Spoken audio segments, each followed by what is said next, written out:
ഒരൊറ്റ പിള്ളേർക്കും പല്ല് കേടുവരുന്നില്ലേ? ഞാനിനി പല്ലുദേവനോട് എന്തോ. എന്റെ ഈശ്വര, എത്ര ദിവസം ഒരു വിളി വന്നിട്ട് ഇനി ഇവർ ഈ ചോക്ലേറ്റ് ഒക്കെ ബഹിഷ്കരിച്ചോ? ഒരൊറ്റ കേടായ പല്ല് എവിടെയും കാണാൻ പറ്റുമോ?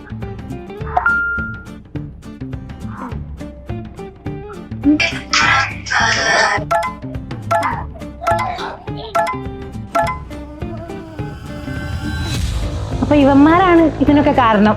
എന്റെ പണി പോയി.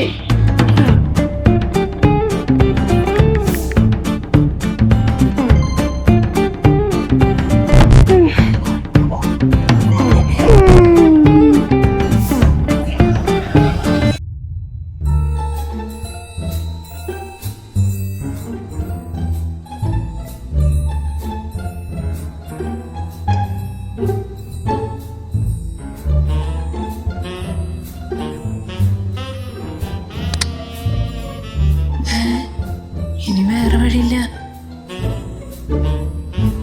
ശരി, അതെ, ഞാൻ ഇനി ഇവിടെ നിന്നിട്ട് വലിയ കാര്യമൊന്നുമില്ല. ഞാൻ നാട്ടിലേക്ക് വന്നോട്ടെ.